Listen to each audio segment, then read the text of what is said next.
Is your contractor screwing you over? Probably, but that isn't my main concern, because my main concern is to figure out whether or not my contractor is screwing me over. Also, what does a luxury remodel cost on a house that has not had the word luxury within a zip code of it prior to now? To find out the answer to these questions, I brought in two experts. One of them is Christian. He is the chief estimator for a very large construction company that's building my big shop. Christian introduced me to the contractor that provided this bid. However, truth be told, I don't know the nature of Christian and this contractor's arrangement. As far as I know, Christian's out there to help me, and this is all above board. But just to ensure I'm not getting taken advantage of, I brought in my own expert, and that is Eric G, because he does not know Christian or this contractor. He's just an independent contractor, kind of a friend of mine, who's gonna help me go over this quote in detail. Christian does bids for a living. He does this, and he promised me he can guarantee to save me a ton of money. Yeah. My words. So I specifically asked him not to tell me anything until we do this live on camera, and then we'll get the best reaction from me when I find out that I can't do a remodel. Yeah, perfect. And then hopefully, I love the term you guys told me, value engineering. Yeah. Can you value engineer this for me? It's in there. Oh, yeah. You got it? I've got some notes. Okay, so I don't know how this is done. How do we do this? Well, there's a couple ways of going about it. We can go straight to the bottom line. You can get the crying out of the way, and then we can talk through the estimate, or we can go line by line and build up to that grand finale. Ripping the Band-Aid is always the funnest. All right, tell me this total number, which is gonna be ridiculous. All right, so go ahead and flip to page 2. Your grand total is? Yeah, we're ending the video now. I see that number. It hurts. $522,619.08. Have you seen this house? I have. This house isn't worth that. It needs all of it. I don't have all of that. Well, the thing is, you want some cool stuff, and cool stuff costs money, so. I know, that's a problem.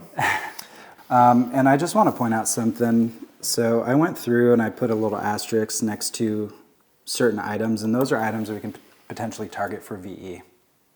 Value engineering. Value engineering. Gotcha, VE. Yeah, something we're well versed in. I did a quick calculation, and if we even did a moderate VE, you could probably shave $85K right out of the gate with a moderate VE. That's not changing a big thing to something really cheap. That's just little tweaks here and there. Now an aggressive VE. Now an aggressive which sounds VE. like an STD. Yeah, you don't want that. In this case, you do. Okay, yeah, I want an aggressive case of VE. Yeah, you would probably get maybe 100K off of this. But you're gonna have to bend on some things you might not want to bend on. That's how you get VE. Yeah, that's how it starts. All right, so we're gonna jump right into it like you jumped into it with me. You have a really good idea of what the remodel is gonna entail, right? Absolutely, got a good idea of the scope of this whole thing. Okay, so the grand total was $522,000. Oh, Drywall. So you want to do a level 5 smooth with that base molding reveal. Mm-hmm. There's a bit of supplemental labor we have to include. We have to put backing in the studs for that trim reveal to keep it nice and straight. Yeah, and just for I don't know if I've talked about this on camera, but the drywall is going to come to a flush mount drywall, so it's not like the easy drywall. I can't do anything easy. So it's drywall down to the floor normally, and then baseboards over the top. This one's going to be a flush mount with like a little reveal, walnut baseboards. It makes everything harder. Yeah, so everything's on the same plane. The base molding doesn't extend past the drywall. Yeah, so that number is a big number. That's $37,000. That's pretty cool. Do you know what level 5 drywall even is? It's the best. It is. But do you know what it really is? I do not. Okay, so level 5 drywall is the smoothest, awesomest, craziest, cool, smooth drywall you get. Mm-hmm. That is where it is perfect. Yep. Now, the difference with that is level 4 gives you almost the same thing, but they don't have to skim coat every wall and sand it down. So for most people, especially if you're doing lighter colors of what you have here, you'll not notice the difference from level 4 to level 5. So I do not like orange peel, so I want like a smooth finish. This still gives you the smooth finish. What they're gonna do is they're gonna go through and sand it all. There'll still be some flat drywall here, but it won't be skim coat over the top. So it's gonna look really good with flat paints, lighter colors. Can I have it without orange peel? 100%. Oh, why didn't they just say that then? Because you asked for level 5. And they gave you level 5. Well, where were you on that one? I guess I wasn't here for that one. So level 4 could save you a ton of money. Okay, so I have a thing kind of earmarked for some savings, a lot, moderate savings, or a lot of savings. Would that be a lot of savings? It's moderate to a lot of savings. Okay, let's move on then. I like where we're going here. Your front door, you found a great VE option yourself. You're already VEing your job before I could even get to it. I don't actually want that door anymore, though. No? I'm back on the Are you expensive back end. on the pivot? Okay. Yeah. So we're $530,000 now. Yeah, add 5,000 back to that number. Plus 5,000. You said you wanted to make it cheaper. Yeah, we're going the wrong direction Okay. here. All right, this next one is one we actually talked about because you have a pivot door at your house. Absolutely. So you might be a little biased, or maybe you're educated. 12 grand for a pivot door. Is this something that, in your opinion, is worth it to splurge, or is this a money savings opportunity? It is totally worth it, but you also don't have to spend 12 grand on the door either.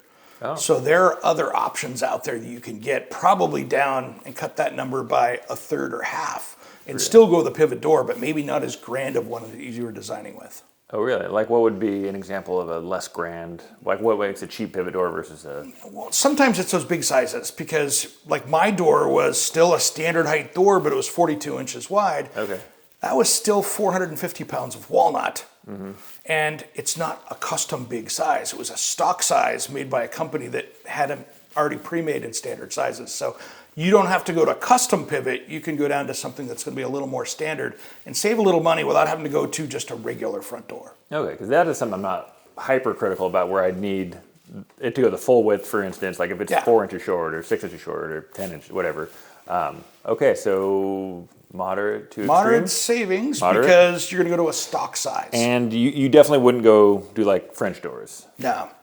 Here's why I don't like French doors in this situation, because you've got a big door and it's wide open. So if you get wind from this direction, which it comes from this direction, that puts a lot of stress on there and it's going to probably leak. All right, and then what about just like a regular nice wood front door?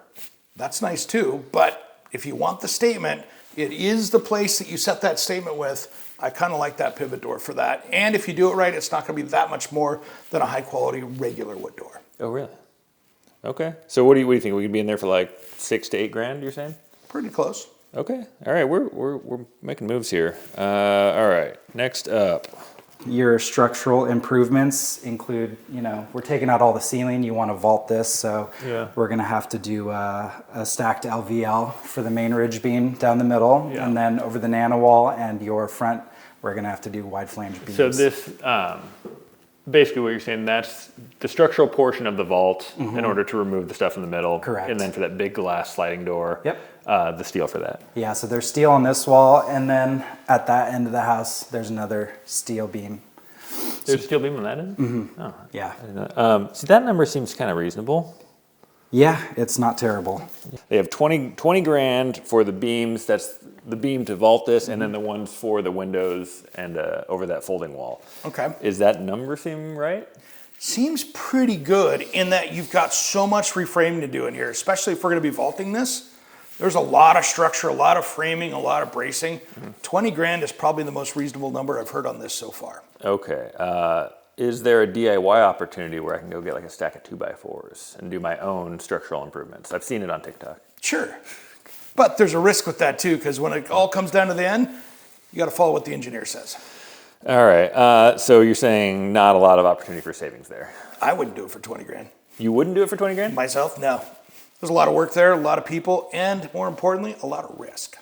Gotcha. All right. Well, I can live with that one then. Moving down to flooring, we have to prep your subfloor, right? Because you're not on a slab on grade. So we have to go through and remove any fasteners, glue, staples, screw down squeaky subfloor as needed, and then go back in with the engineered, unfinished, wide plank, hardwood flooring. So that includes the hardwood though? It does. Okay. I thought it was 25 just to put some screws in some subfloor. Expensive screws. Yeah. All right, Cam, I don't see flooring on this list. Flooring is another one of those. I have a friend with Flooring Connection, so I might get that sponsored. And even if I don't, I kind of want what I want. I want like a wider white oak plank Nice. Natural oil finish.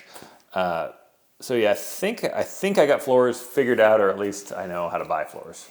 That's a major savings. Yeah, if I can pull it off. But where I don't have any savings is cabinets. Your cabinetry and countertops, you've elected for a vertical grain walnut veneer. It's very premium. You wanted to do a custom coffee bar, something where you kick the cabinet and stuff pops up. Don't try to put this price back on me. Don't try to make this sound like it's my fault. That was like an $800 option, and this number is $55,514 and 0 cents. Yeah.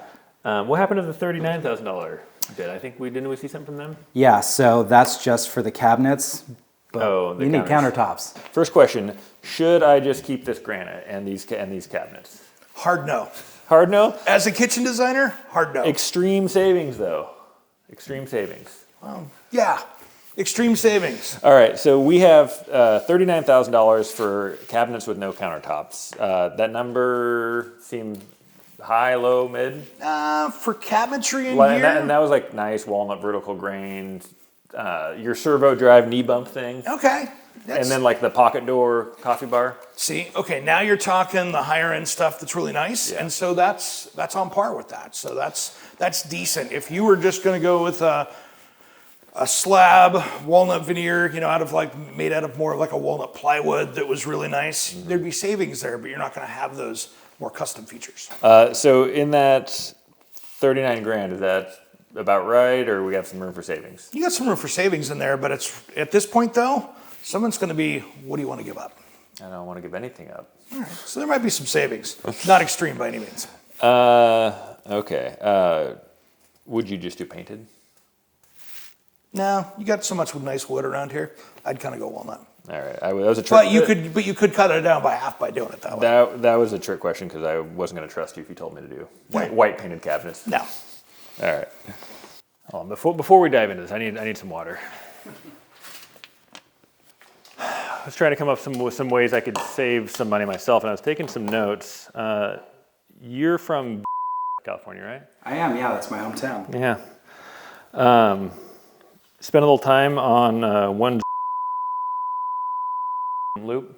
That's where I live. Oh, yeah, from about 2022. Yeah. Were you creeped out or something? I'm a little frightened. Look, I don't think or would be creeped out if I knew this information. Probably a little bit. Well, just imagine if it wasn't your good friend Cam that had this information and someone that just Googled you randomly. This I'm calling is the best transition to an ad that I've ever done, because this video is sponsored by Incogni, and I searched you before this. Don't worry, we'll bleep out the actual details that I just read out. I was super scared for a second.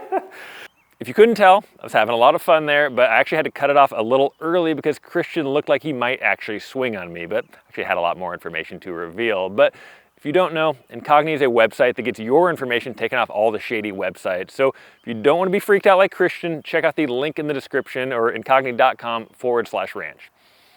Oh, and I asked Incogni, and yes, they gave Christian a free subscription. So we're going to put all this information out to the public. Yeah. Anyway, isn't that creepy? It is. I didn't like it one bit. It's there online. Yeah. Your floating stairs, I did include the cost in here. Mm-hmm. I know you're working through something with view rail. So. Yeah, I am.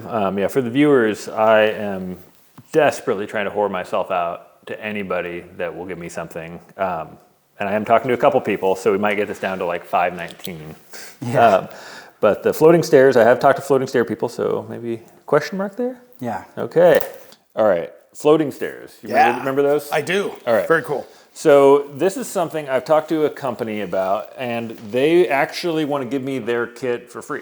Sweet. And I think they're going to install it for free, but I'll have to do the wall improvements. Okay.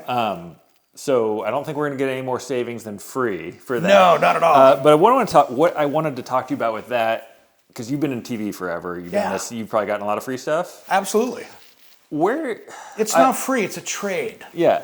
So ethically, I feel like, how do you balance that with like, I like free stuff, but I also want to be genuine to the audience of like, hey, I'm doing this is free. Like, where's that line of like, am I selling out, or is it cool, or Do you understand what I'm asking? I totally do, and there's a fine line there, but I think it's pretty easy to navigate because you're putting in something that many people have never seen before. So you're going to expose everybody to that. They get a benefit because, of course, you're saying, hey, I want to put this in my house, and here's how you do it. So you've got education in there, which I think is the biggest part because that helps people dream, and then when they do their house the same way, it's good for everybody. And it's something, that I genuinely want, and if I can afford it, I would pay for regardless. Have you ever had sponsors? Have you ever put something in your house that you didn't want to put in your house because it was like part of a sponsorship? I never have. Yeah. Because I don't want to put my name on it. I've had a lot of people approach me, and I've gone, thanks, I'll have to pass. Yeah, and I do that with tool sponsors and stuff all the Absolutely. time. Okay, so you don't think that I'm a corporate sellout if I take stuff for free? No, not at all. And I think it's as long as you're just going, hey, thanks, guys. I appreciate you helping on the project. And it's just natural. Follow-up question, can you get me free stuff? Absolutely. Your doors and millwork install, that was one of the things you took into your own hands, VEing that door package. Already, I think we're down to 24 or something there. So. Okay, perfect. So this has the initial ones. My designer made a special door, and they came back with $3,000 a door. Then they value engineered me a door. Still a really nice one for $1,600 a door. Okay, moving in the right direction. Okay. All right. Next up is the interior doors. I'm looking at some pretty sweet walnut ones to replace all of these old Holocore ones. By the way, these are looking a little better. It looks like you've been doing a little work around here, cleaning things up a bit. I got tired of living in squalor, so I actually painted everything. Nice. Including the good. doors, which trust me, they're still terrible doors. No. Lipstick on a pig, but it looks good. Yeah, they're like paper mache. Exactly. This bid I actually know is high. Yeah. The company I talked to, I know they're not a door company. They're a company that can build doors. Gotcha. So I think they even told me they recommended I go to their supplier. So the initial bid for these super custom doors that my designer came up with was $36,000 for not that many doors. No. So let's just keep it per door price. Yeah. Because I think that was $3,000 a door or something. Yeah. What do you think for a walnut door that's pretty cool, contemporary, I should be looking at? You can cut that down easily by half. Okay. And again, it's depending on, the style, what locks you're doing, those kind of things in there. And so there's some mixtures in with that as far as how you do the door trims and that stuff. So it can still get kind of crazy depending on how you do it. All right. So on the other end of the spectrum, what's the cheapest Home Depot new version of this door? How much would that door be? Oh, you can get a solid core that's a flat solid core door like this, pre-hung for a couple $100. Not too bad.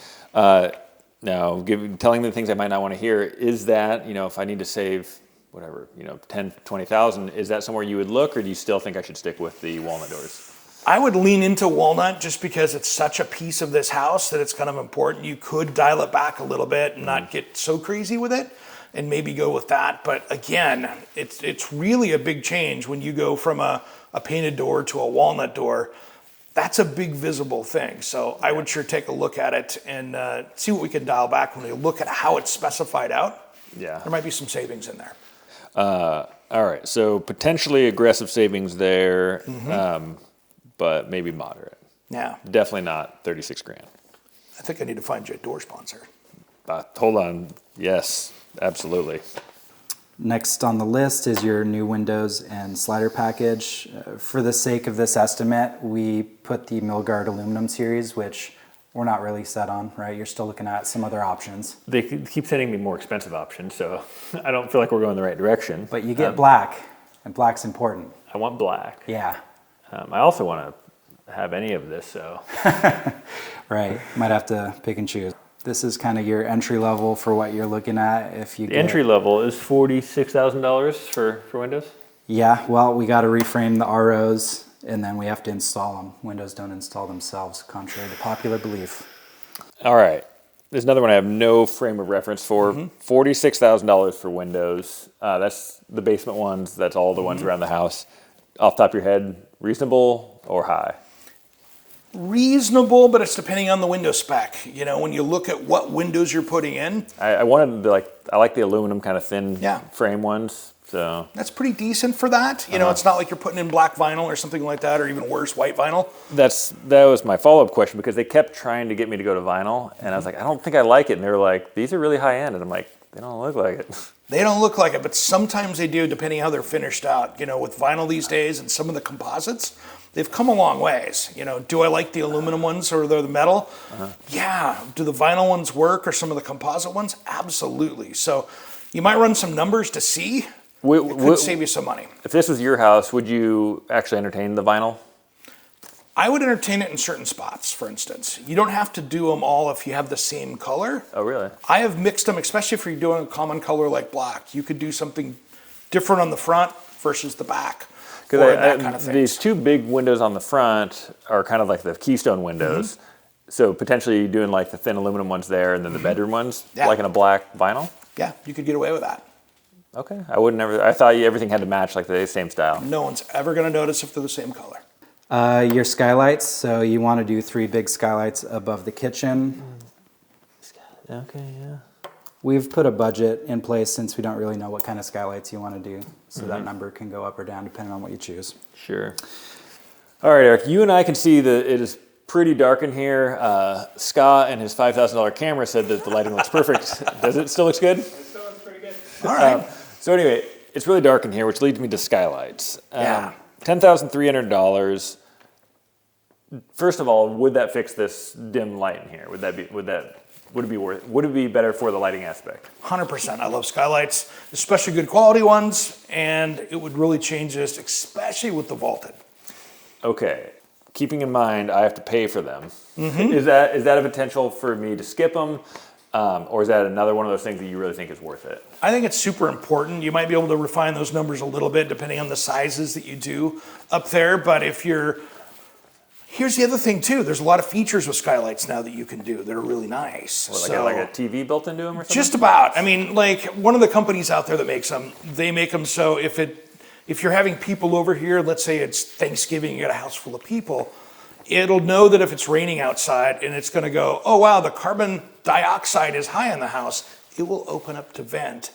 And then if it senses rain, it will close back down again. This does not sound cheaper than $10,300. This sounds like you're adding to my bill now. Actually, those aren't bad. Really? Yeah, that's pretty automated. So you're starting to see the skylights get into a healthy home space. So this $10,000 number, is that a number that you feel like is probably fairly accurate? Yeah, it's fairly accurate. It seems a little high by a few thousand, but again, I didn't see the specs of each skylight, so it's hard to say. Is it generally cheaper to have more small skylights or one big one or one or two big ones? Depending on the ceiling. And here, bigger ones are going to cost you more money because then you have to re-engineer because if you think about it, that you've got trusses going down, you have to cut those off, carry that over. You're now distributing load. So the ones that are smaller will be cheaper. Gotcha. All right, so zero savings. Zero savings. Zero savings. The centerpiece of your main level is that fireplace. Yeah. So to recap, this is the big steel standalone fireplace, Yeah. four-sided open one Yep. that we got that bid on. So it looks like. Go ahead. I'll let you run through the Sure. of why it costs $33,606. And 88 cents. I'm not paying that. I'm rounding. We'll down. round down on everything Yeah. if that makes you feel better. That's how I VE. Yeah, so not only do we have to demo the entire fireplace and built-in, including all the brick that you don't see from the outside, we have to open and close up that subfloor. There's going to be footings we have to pour, so we've got to do excavation, base rock, get our rebar installed, form, pour, and strip footings, and then that custom fabricated steel firebox is going to go in. Then there's going to be wood framing and drywall. Drywall is the VE built into this one for above the steel to your ceiling. Yeah. The good news, you're going with gas, and so we don't need to do active ventilation, so a normal passive system. Saves you a few bucks. See, I'm saving. I'm trying to be budget minded. Good decisions. They all add up. Don't fuck with my fireplace because I'm doing it. Fair. What I did was I put a $3,000 fixture allowance in. You seem like lighting may not be the biggest deal. I could have gone $10,000 It has happened before. 3,000 feels like a cam number. I don't. None of this feels like a cam number. So. All right, Cam, I got one concern in here that I see. Just one? Just one big one. Okay. $3,000 for lighting. That's going to be way low unless you're doing that. First off, what's wrong with that? Well, I mean, 1995 wants it back. I was a little concerned about that because that seemed like a low number for all the interior lights. But how does someone even... I know, like, if you're a really design-minded person, you might know what lights, but I have no idea what lights I need. So can I just do can lights everywhere and call it good? No. Why not? This is where you want to bring a lighting designer in to actually lay this out. Always need a specialist in here. You do, because you want this to be sexy. You could put the nicest stuff in here, and if the lighting's wrong, it doesn't give you that wow. With the lighting, that's a really big, important part of this whole piece. But it's just lights. Just put some can lights in. It is. No? So No. What would lighting actually cost me according to your specialty, whoever the lighting? You know, I mean, I don't want to add a zero on there, but that's probably a little closer to that if you start putting nice fixtures in. But you need to be over 10 grand probably in here. I got that one in my entryway for $60 on Amazon. Awesome. And I know that it kind of looks like it, but It works. So close to 30 gur. Well, here's what I want you to do, because you're going to have different lights in here, and you can put can lights in, but you don't want to put like the big 6-inch ones. Those are best left in the 1970s. Okay. You might want the little tiny ones that are 2 or 1 inch. Oh. And those things can be, you know, a couple $100 a piece for some of those when you get into the really nice ones, especially when you're around tables and kitchens and things like that. So going the wrong direction here, Eric. All right. I'm going the wrong direction, so but it's going to make a difference. What's the opposite of moderate or extreme savings? We're going the other direction on this one. That's why it's a concern. All right. Your nano wall. That's the big accordion sliding door. Is that installed or is that just the cost of it? That is installed based on their certified installer number, the budget that they gave us. Gotcha. So we had asked Eric when he was here about what people spend on these doors, and he said a large number like that, which in this case is $22,100. Yeah. Okay. All right. This was one of the first suggestions you made on this remodel, and I think probably one of the biggest impacts. That sliding glass wall for the indoor-outdoor living, 22 grand. Does that seem about right-ish? Yeah. I think in the initial conversation, you told me a number in that range. Yeah. It's not a huge wall. This isn't a 16-foot wall, right? So in terms of savings, is that kind of what it is? Kind of what it is. And that's not really, I think both of us are on the same page. That's not something we want to cut. I wouldn't cut it out of here. It's such a piece of this house and leading out into the other areas of the house too when you get outside later on. That's going to be fun. Yeah, I agree. Listen, all right, keeping that, and I'm fine with that. You have all your interior demo. So there's the back kitchen wall for the nano wall, all your cabinets, countertops, appliances, all your flooring. So basically everything you see in the house needs to get demoed out to put everything back. Yeah. All right, I'm seeing we got interior demo here for about $38,000. Solid number. And does that mean a bullshit number or just a good or an average number? You know, demo goes pretty quickly, but half the price is hauling it off and paying that price for it, and it's not cheap. Yeah. So seems a little high, but we are taking all the drywall down and insulation out, so it's a messy deal. And they're still maintaining the structure. Absolutely. So you got to, you know, when you take things out, you have to make sure you're holding things up. Yeah. I don't really know how I negotiate that because that's kind of like they tell me what it is, and I can't say do it cheaper. No, right? you really can't. I mean, that's just one of those numbers that, there's a lot to it, but I can't be like demo less. You really can't, and most contractors, you don't want to do the demo yourself anyway. It's just a messy, nasty job. Yeah. Something I was a little hesitant to bring up with you, but might as well just get into it. I'm hesitant because you drew up the kitchen for me and you spent all this time with me. My brother-in-law, I shared this with him, he's in construction. And he's like, oh wow, he goes, for that much money, you could probably rip half your house off and just build whatever you want. Or he said maybe probably a little bit more. And I'd never even considered that because that's like, that seems crazy, especially when I just put a new roof on. Is that crazy or is that something that like maybe I should be looking into? Since you brought that number up a few minutes ago, that's been going through my head going, that's probably cheaper. Really? He's right. So literally just chopping the house off in half and just building, because since he brought that up, I've had a lot of ideas of like, I'd love to have a second garage bay. Of course. And things, it was safe to assume demo could be cheaper because they're not working within the constraints of the house like we were just talking about. So you're saving money on demo potentially. You're not trying to do surgery to save things. Yes. So instead of them trying to mess with trying to not hurt the roof, now it all goes into the dumpster. Demo could be cheaper by taking it all down. I'm also afraid of the things I would add to it that would then make it insanely expensive. But I like the idea of adding the things to it. I think we've got a lot of things in trying to save things that are making this already insanely, expensive from that point of view. Yeah. So maybe going the other direction might not be that much more. Will you still draw me a new kitchen if I do that? Heck yeah, that's easy. All right. Well, to be continued? To be continued. So, after multiple revisions with the contractor, having Eric draw me a custom kitchen, meeting with countless vendors, and even hiring an engineering firm to draw me up the plan so I could present them for permitting, I'm basically back to where I started, because after going through all these options and seeing the cost, I don't think I'm really going to be happy unless I literally tear this side of the house off and just build it up from scratch and get exactly what I want.